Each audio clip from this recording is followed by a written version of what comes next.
comment nous y retourner avec une autre vidéo pour nous. Vidéo aujourd'hui c'est remède naturel pour monde qui gen grippe, fièvre et puis rhume. Eh bien, remède ça bon en pile ni pour petit monde ni grand monde. Ça que m'bral expliquer nous comment pour nous faire mes amours. Eh bien, si que ou gen un monde qui gen rhume, grippe, fièvre comme ça tout, il kon gen tête fait mal, à gorge fait mal et même si moun sa ta gen bronche, remède ça peut aider en pile.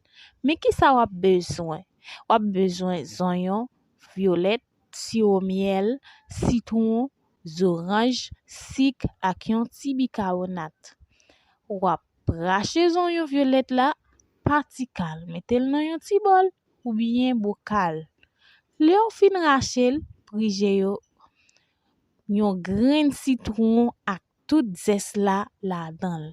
Et puis, wap ajoute 2 ou 3 cuillères sirop miel. Sou li kitel pose pour yon bon ti temps. Après ça, bay ti moun sa ou bien grand moun nan 2 cuillères chaque 3 z de temps. Pendant tout yon journée, avant de dormir, bal 2 cuillères et puis quitter reste là dans chambre côté la dormir. Et puis tout quitter son pas couvrir et puis demain jetel. Fait yon lot pendant wap bal zon yon, fait ti thé pour li. Bal yon ou 2 cuillères matin et puis yon après-midi. Bal boire en pile d'eau et puis fait ti jus orange si pour li. Mettez yon ti kal bicarbonate là-dedans les wap balil. Si ti moun nan gen fièvre nan nuit pendant li malade, là avant li dormi, chauffer yon ti l'huile maskriti fotel nan men ou, pasel nan dol nan mitan tête li. Bol et temp li ak en bas nen. Si li gen nen bouché, pasel en bas plat pied et puis mettez chaussette nan pied ak rad manche long sou li.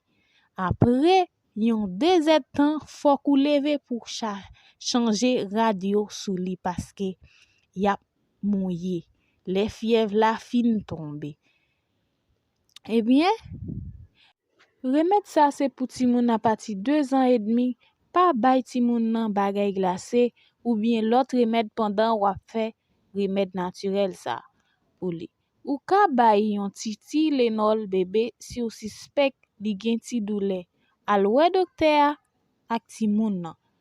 Si ou grippe la fait plus que 2 semaines sou li, si ou ta wè ti moun nan ap souffler en lait ou bien fièvre la pas tomber malgré tout ça ou fait, menel kay docteur tout de suite.